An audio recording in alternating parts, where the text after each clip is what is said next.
Welcome to the Manifest, Manage, and Multiply Money podcast. I'm Audrey Faust, the Manifesting CFO, and I'm your host. And on this podcast, we are going to hear real conversations from women who have built multi-six-figure, seven-figure, and even multi-seven-figure businesses. We're going to explore the identity shifts, the mindset, and the leadership evolutions that they went through in order to grow a business. You know, the things that nobody talks about, because building wealth isn't only about strategy. It's about the mindset and the woman you have to become in order to do this. Now, let's dive in. Welcome. I am super excited to be here today with Carol Look, multi-six-figure CEO. Carol is a psychotherapist, a founding EFT master, and we're going to tell you a little bit more about what that is. One of my favorite things. A world-renowned EFT workshop presenter, the best-selling author of 2 books, The Yes Code, and Yes, Thank You. And she combines her background in psychotherapy, clinical hypnotism, and 25 years of EFT practice to help people release limiting beliefs, emotional conflicts, self-sabotage, so they can experience greater success and fulfillment. Welcome, Carol. I'm so excited you're here with me today. Hi, Audrey. Congratulations on your podcast. And I'm happy to Thank be you. here. Thank you. So, Carol, if you could start us off in about, 2 minutes or less, what you do and what you love most about what you do. Mhm. I really feel like I'm one of those people who has the best job ever. I I get to help people release all the blocks between where they are and where they want to go. So I'm Mm. totally into we love results. I love results. And your results come about from your emotions, your beliefs, and your behavior. And people come to me and say, I'm stuck. I'm caught. I'm trapped. I'm procrastinating. I'm not getting where I want to go. And I get to unpack that with them and help them clear this block and move forward and reach their goals. And it's a lot of fun and I'm honored to do it. I love it. I love that. Thanks for sharing that, Carol. And you introduced me to EFT tapping. So that I brought into my practice. So Right. that's wonderful. And I'm so glad that we connected that way as well. So, your relationship with money, like, how has that changed as your business has grown to multi six figures? Yeah, it's so interesting. So all of our relationships with money start from our childhood. And I grew up with tension and stress, and there's not enough, and other people have more, and fights over money. And I made a decision that I can't live that way. So when I grew up and I was in the field, I had to find a way to change that because it was so upsetting and so stressful and so restricting, right? So my relationship with money, at first I had to look at it. I had to figure out what it was, which is Mm, all wrapped around stress and tension and scary things, and there's never going to be enough, and the idea of scarcity. So I had to change that myself by looking at the blocks I had. So I kept bumping into blocks with income ceilings. I kept bumping into feelings that were interesting feelings and beliefs around money and who gets to have it and how much is there, right? So I had to really take care of my blocks, and then then your relationship with money can change. And then you understand that there's a lot of it. There's plenty of it. It's not given to certain people, that it's an attraction based, allowance based universe out there. So once my relationship with money changed, all I had to do is each ceiling I had to bump up and go through it again. I would bump another ceiling. I would bump another ceiling. And, I doubled and tripled and quadrupled my income. And every time I did, something else felt like it was restricting me. Another yeah, belief or a behavior, I'd find out, new level. we have a new level, right? I was procrastinating or scared to make that much, scared to earn that much. So my relationship definitely changed. I would say 180, right? From scarcity and fear to abundance and prosperity and plenty. And, there's no limit. There's no sense of the Yeah. limit. Yeah, we both work with the belief systems Yeah. that keep us limited, right? So those beliefs that you had, Carol, do they resonate? What I find with a lot of my clients is it resonates back to our childhood. So is that where your beliefs originated? Yeah. Can you tell us a little bit about that? Well, as I said, my family was so restricted around money that I kept hearing that and feeling that. So my parents would fight around money. Right, that's where a lot of the fights were. It was Fight. very Yeah. clear that there wasn't enough. So the message was, there isn't enough and there's not going to be enough, and don't waste it and don't spend it. Right. So, all these beliefs about what's dangerous, what's unsafe about using money, having it.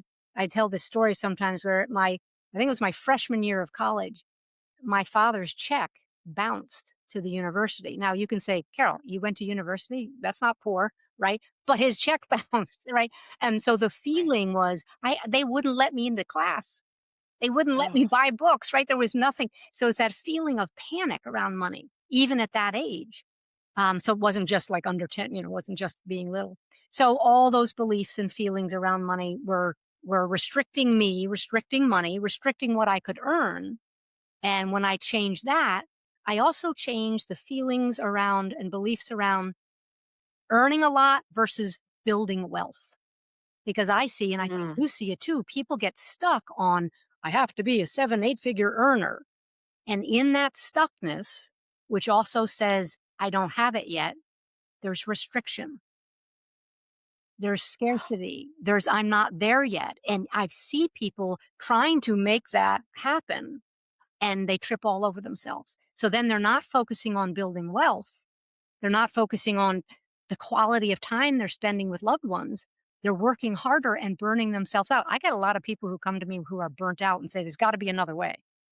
Show yeah. me, show me another way to do this because this is not fun. I don't feel well. I don't feel good with my family or my friends. And all I'm doing is working to make more money instead of saving it and investing it and doing fun things with it. At the end of our life, right? You really want that much more money in the bank, or you want to have a fabulous experience with your children, or in my case, all my nieces and nephews, right? I always say you can't take it with you. So it's an interesting shift to go from Yeah, high focus on earning, earning, earning to wait a minute, what are you doing with it when you get it?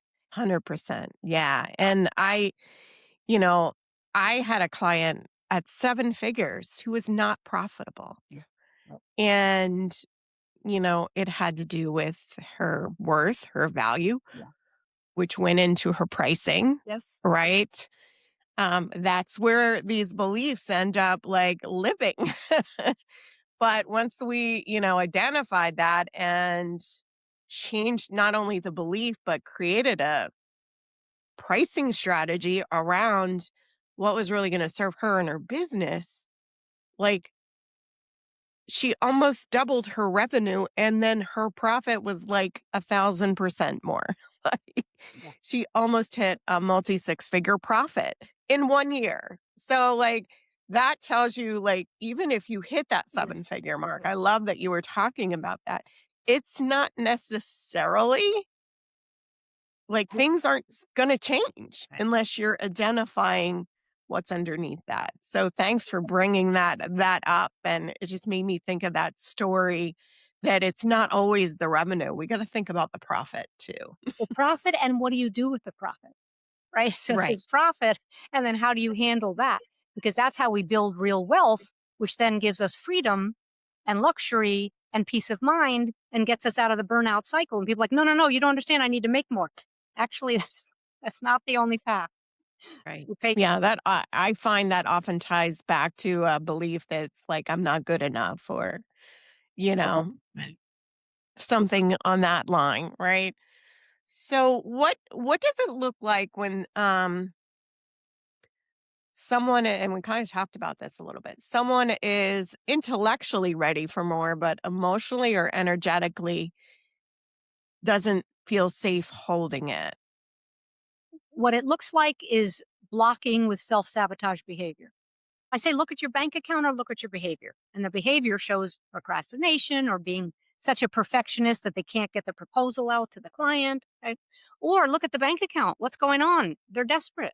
They don't have any money. So it's not so well, it's not that it's not working, it's that you have legitimate learned blocks about your worth, where money comes from, how it's accumulated, what to do with it, who gets to have it. Right. So that's where it all comes together. But So, what I often hear people say, and maybe you do too, is it feels like they have one foot on the gas and one foot on the brake. Like yeah. that's what it feels like. Like they want to go, but then Yeah. something's stopping them. And what's stopping them, as you and I both know, Yes. is the subconscious Yes. belief, right? Which runs everything. It runs the entire show. And often the beliefs, if you just ask enough questions, they're they're right there. It's unsafe to be successful. So many people have that, but if they're not asked the right questions, they don't get there. Like, oh, Right. so they talk about being successful. They do many strategic things to be or get success. And then it's like it doesn't feel safe. Well, we know our organism is going to move heaven and earth to keep us safe. Yeah. It's not always transparent, right? Right. It's not, most of the time, it's not. So let's reverse the conversation, though, back to you, Carol, because I really want to learn more about you. And let's bring in any identity shifts that you had to go through. Can you think of, I mean, especially like going from a psychotherapist to an EFT practitioner, I'm sure there was like, I think you still do both, correct? But um, I'm sure there was an identity that had to change somewhere along there. And as you grew your business, how did that identity change? You mentioned you hit a few ceilings, but when you look at your journey to multi six figures, where have you seen your identity change? The identity, I think, definitely changed in the allowance. Am I allowed to be someone who earns that much, saves that much, profits that much when I'm in the helping profession? So that's a big block for people. Oh, Helping profession. a It's like, helping right? profession. I was raised as a psychotherapist in my business, right? Raised as a psychotherapist, and the coaches all charge 2, 3, 4, 5, 10 times as much, right? So I had to be allowed, I had to change my identity so I was allowed to, yeah, earn that much money, helping people, changing their lives, like really changing their beliefs, their behaviors, and what the results they get. So I had to do that, and that again was tied to my father and salary, and am I allowed to have that much? And you know, guilt comes up too. Like, how can I earn that much more than my siblings, my family, Mm. colleagues? Like, how can I enjoy this amount of success when I see other people struggling? And how did you deal with that? Right. So because as you know, EFT tapping, I had to release the guilt, release any idea that it was unfair, which is a hard Yeah. one. People say, but it's not fair. Well, okay. So I give plenty of money to organizations that help other people. In other words, if you really want to get over the guilt, get over it with a technique like EFT and then write some checks. Right. Right. Do something for people who are struggling. Right. And so I still do that. So the other identities were psychotherapist to coach to EFT practitioner coach. Being in that field is a little different, but it was more about, can I be that successful when people come to me saying I'm not successful? Or they argue about pricing, with me, but they argue about pricing in their life. They're upset about money all the time. How do you get over that? Because I started upset about money all the time, Right. worried about money all the time. So how do you get to that state of freedom? So I had to do that around money. So lots of different little identity shifts and understanding, again, the idea of allowing yourself to be whatever you want to be. Very successful coach, practitioner, therapist. And then what does that look like? Does that look like you're working 6 days a week? I don't work on Saturdays. I'm never going to work on Saturdays, and it will never be worth that. So again, you and I Right. see people who are just working way too hard and they're not getting anything in. So I had to also change the identity about hard work is the only way to get there. That was my parents. That was what they taught me. Yeah. I always That's say, you grow up in France, you speak French. I grew up in a family that said hard work is the only way to get there. that's the I had to reprogram that belief, and that's the number one belief I see Yeah. women entrepreneurs, women business owners have, Yes. that they have to work hard. Yes. Like, and that's programmed in So from our yeah. family. Like, my mom used to always say that, like, anytime I asked for money, we work hard for our money. Like, I'll never forget that. Like, Yeah. so I constantly fight that Yeah. too. Like, like it's an onion, right? It's an onion we keep peeling. Yeah. The other belief that hooks with that one is life has to be a struggle. And if I'm not Mm, struggling, I'm doing something wrong. So it feels odd to the nervous system not to struggle. doing something wrong. Right? So it has to be hard, has to be a struggle. And then the other big one is always, I'm not someone who can. I'm not Mhm. someone who's supposed to. I don't have the right, fill in the blank, right? Connections. I don't come from the right family. I'm not supposed to. Yeah. So I want to back up one little minute because I wanted to reflect on what you said a minute ago. And you said you can write a check to charity, right? So you probably come up along these beliefs too. And it brought to mind where, I have clients that say, like, "I have enough. I don't need more." Right. But I'm like, well, again, as you talked about, income ceiling, right? That's maybe an income ceiling they're hitting. But what you get to direct where your money is going then, right? You don't have to keep it all. Yes. You can direct it towards something you believe in versus letting other people direct it, right? So I just, Yes. I love how you do that, right? You also give your time, energy, and value, to things that you believe in. Yes. We both have a lot of the same beliefs that come up with people. So I love that. But let's get back to your journey. Was there a time where you can remember that it wasn't clear, a struggle that you were going through, and identifying that yourself? Like, sometimes it's harder to identify our own beliefs, right? Yes. And that's where sometimes in the physical world we see things and it's like, oh, thank you for the cue, right? Thank you for the clue or the cue. So I was adding up my income and I was in private practice and I made the exact same amount that I had made the year before.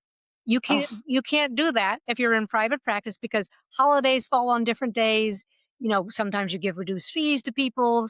People get the flu in the winter, you get sick, and there are all these factors that make it impossible to earn the exact same amount of money. So I looked at it, checked the year before. I was about to send it to my accountant, and it was like, okay, something's going on here. I wasn't clear. I was just doing my work, having a great time, having new clients. And I didn't realize that the ceiling was there without my knowing it. right. 'Cause it didn't look like it was there. It didn't feel like it was there until I looked at the black and white numbers. Oh, oops, this is what it looks like. That's how people get into trouble with their spending too. They're like, oh no, I'm spending, I'm okay. Have you looked at your budget and your spending? I mean, you are so good with people with that. They're not looking until the end of the year and they say, oh, oh, I guess I, right, exactly. Right. And that's really important to look at the numbers because again, you and I are in this part of the field where people can get into law of attraction or energy work to the point of not looking at reality. You need to Mhm. look at reality. Where is it leaving? This is why, again, my objection to people who are so obsessed with the 7 and 8 figures. Where's it going? What's happening Yeah. to it? And what's the effect on your body and mind of striving and chasing? Remember, the energy of chasing is the energy of lack and scarcity.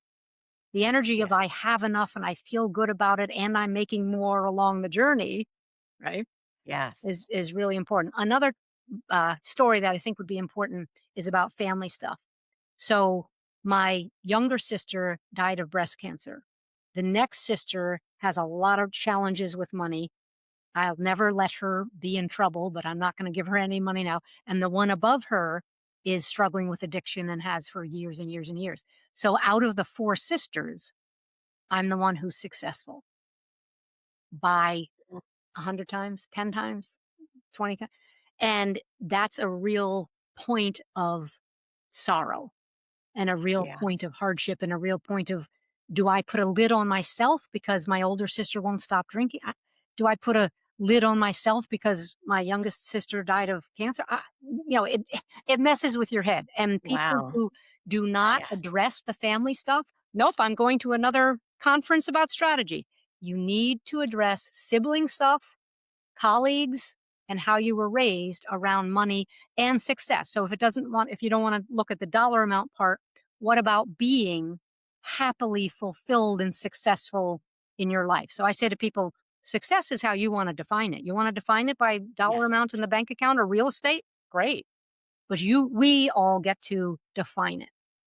Right. Yeah. So we have You want to define it by working 20 hours a week? You can define success in many different ways yes. by the amount of time, by the money, by the freedom, by your lifestyle. Yeah. And it doesn't look the same for everybody. But I want to back up Yeah. the 2 things you mentioned. One is the law of attraction. So I want to dive into that next. But the first thing, of course, you saw me cover up my eyes. For those of you listening, when people aren't looking at their numbers every single month. Yeah. So, that's one of my biggest, pet peeves. But sometimes it's because they are struggling with the emotional side of money. So if that's the case, there's something in there which makes me very unique because I deal with the money emotion and I deal with the strategy and the CFO side. Like, but if there's a reason you're not able to look at your numbers on a regular basis so you can make decisions and you're multi 6 figures and above, there might be something in there that you need to take a look at because that is, if you want to grow your business, that is such an essential part. Don't you agree? Totally. And I'm not against strategy. What I'm against is people focusing so much on strategy, they miss the other part. Yeah. And then the strategy doesn't work. And then they feel regret that they've spent all this money on strategy. Yes. So the 100%. emotional part about, debt, spending and debt, it's different, right? Some people actually have debt that they're not looking at. I had a client who put all the bills in the drawer, would not look at it because she couldn't handle the stress and she couldn't handle not letting herself spend. So that's another thing that happens with people is like, I deserve it. Well, actually, because if you're not making enough, you actually don't deserve to spend that much, right? But people get caught in this, I don't want to be deprived. I deserve to make a lot of money. I deserve to spend anything I want. Well, actually, you don't deserve to spend anything you want if you're taking it from your family or you don't have it. So it's going on credit cards. You're going deeper and deeper in debt, which is essentially going to affect your net worth. And Yeah. somewhere along the line, you're going to have to make up for that. Yes. So, And we all make decisions consciously, and that's okay, but we want to look at the unconscious ones as well. So I paid off our mortgage, which was one of the most foolish things to do in our country because you get certain, right? I don't care. My father was a debtor. I needed to pay off the mortgage early, right? I sleep at night and other people are like, why yeah. would you do that? You don't take advantage. It's my choice. It's my money. I've decided where I can put it and what I want to do with it. And people keep saying, why would you do that? I would do that because I want to sleep at night because I watched what my father did with money. He Right. died in debt. Like debt is a thing for me, right? And There's because it siphons off money from your wealth, your idea of wealth, your sense of your net security. worth. Yeah, your Yeah. net worth. Yeah. Yeah. There's good debt and there's bad debt. Yeah. There's good debt that can actually increase your net worth. Exactly. Right. Exactly. And then there's bad debt, like credit card debt, that's going to decrease your net worth. And you make a great point about being able to sleep at night. I tell that to people this isn't about me, Yeah. it's about you. You need to be able to sleep at night. Yes, maybe if you have a, 5% interest rate on your mortgage or less, and you could invest the difference, fine. Like that's my strategy and I can sleep at night with that strategy. However, don't feel safe with that strategy, then you do what's good for you. Right. So, let's circle back a little bit about because I love the topic of law of attraction. Yes. Yes. And let's hear how you used law of attraction. I would love to hear different ways that you've used that. So I had to I learned a lot about it. I read every book on it, watched every video on it, and I was missing the strong emotional piece. Thoughts, Mhm. thoughts, thoughts, thoughts, thoughts, focus, focus, focus, and kind of bypassing feeling deeply satisfied where you are. So Abraham Hicks was my first teacher about all that, right? Love And Abraham I X. learned how to do emotional abundance. What is I don't want that. I want money. You can't have the financial abundance without the emotional abundance, which is satisfaction, feeling freedom, feeling peace of mind, feeling that sense of ease, money's flowing in and flowing out, right? So you have to have the emotional part first. And I missed that. I don't know how many years I missed that. And I was still, earning more every year and putting some away and making money. But learning that emotional piece changed everything for me. Oh, money isn't about money, right? It's like it's so often about everything else. And if you can law of attraction, like attracts like, what does abundance and financial abundance mean to you? To me, it meant freedom, satisfaction. I love freedom, right? Love satisfaction, need to be working for myself. And when I feel that, more money comes in because I'm not doing that other thing we talked about, chasing, struggling, pursuing out there something that's going to make the money come in. Like if we could just get this directional thing going in the right direction, right? Stop chasing out there to make something come in. It's inside. So Yeah, it's my feelings around financial abundance. It's my emotional state around wealth and what that means. It's my feelings around my work and what I do and what I contribute and how I serve. Go inside and say, wait a minute, where am I aligned? Am I aligned with that project or not? Am I aligned with that being on that summit? Am I aligned? Where am I? Because that's how we get distracted. We get yeah. diluted and distracted, and then we're not in alignment and we're not really following our purpose, right? You and I know about purpose and being off of it and being back on it. You're on your purpose now. You've got your podcast and your work and your programs, and it's just an incredible feeling. But when you're not in that space, we start chasing. Right.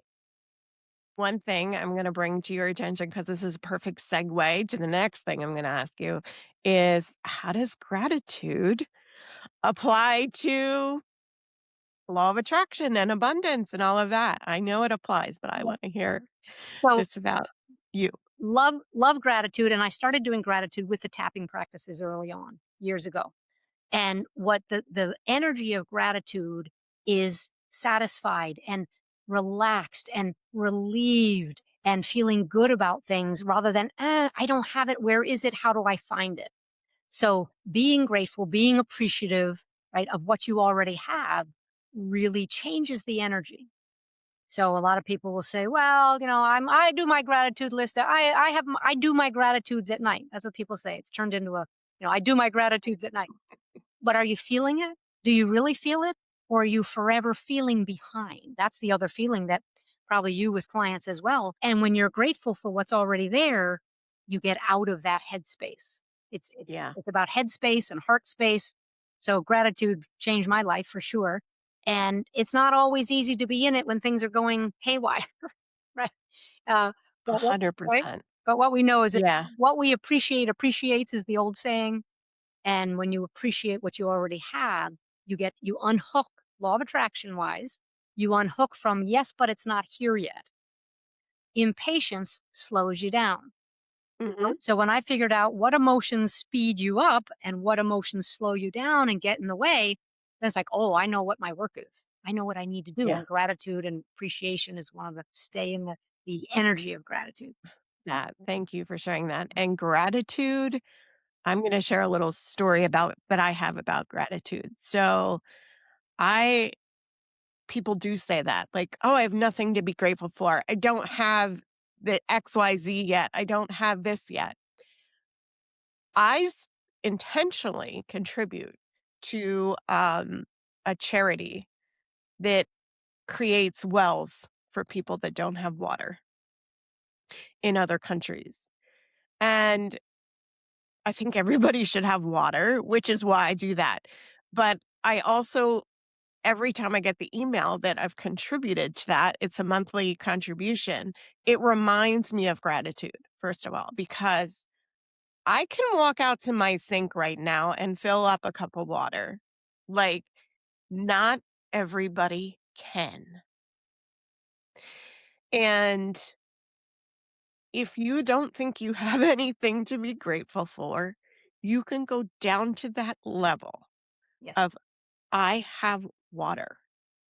I have a roof over my head, and go from there Yes. because there are people in the world that don't. So now I would just love for you to tell us about your free gift, which Okay. has everything to do with gratitude. And thank you so much for sharing this gift with our audience. But yes, tell us a little bit about your free gift, My Carol. pleasure. Yes. So this is a gift. This is the portal for my gratitude book. And everybody just go to the portal and you get all the videos free. So do you need the website from me? Do you You think? can share it. We'll also put it in the show notes, Okay. but if you want to say it out loud, Theyescode.com/thank you. So the that's book easy to is Yes, remember. Thank You. And it's got all the videos there. Basically, what gets in your way of gratitude. So people say, oh, yeah, I read about that. I know about that. Are you doing it? Are you using it? Right? Oh, and we have to look at what goes on in our life that blocks us from a tool that is so easy. And I did all the research on gratitude and I combined it with the research about EFT. And I think, why are we not using these tools that are transformational? And they feel great. They just feel great. So the Yeah. yescode.com/thank you. And you can And it's access. EFT tapping videos inside there. Yes. Lovely. Yes. Love the EFT tapping. Thank you for sharing those videos. And if people want to find you, Carol, where can they find you and learn more about you? They can go to carollook.com and you can go to carollook.com/success and go to the YouTube, my new YouTube channel, but you'll find all about my programs and the work I do there. And your YouTube channel, I understand you're also sharing tapping videos on that, which is amazing. So, and what's the name of your YouTube channel, Carol? The best way to do it is to go to carollook.com/success. Success. Yeah. Okay. Good. Perfect. Good. Thank you. And one last question for you, Carol, that I like to ask everybody.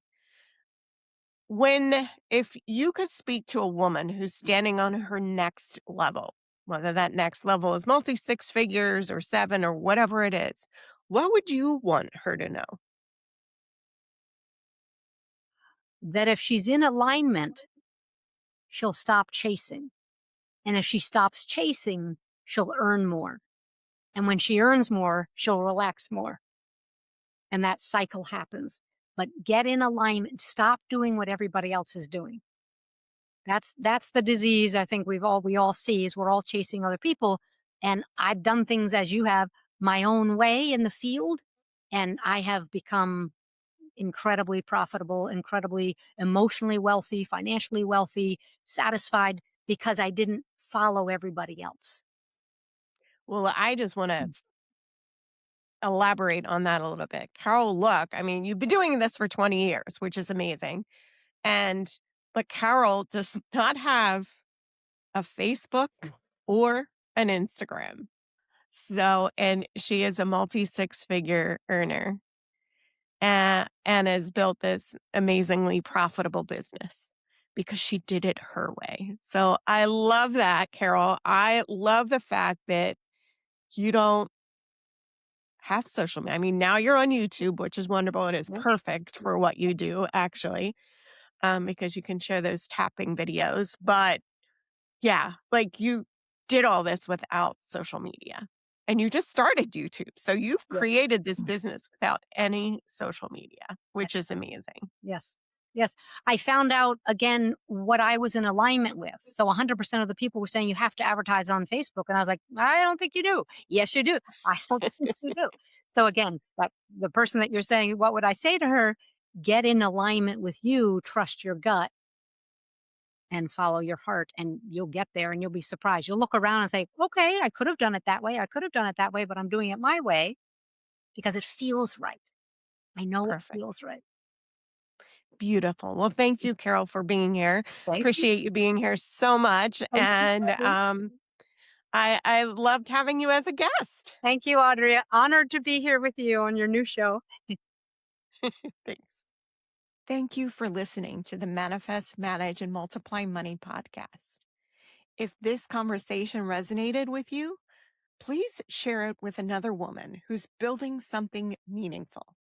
And if you are enjoying this podcast, I would greatly appreciate it if you left a review.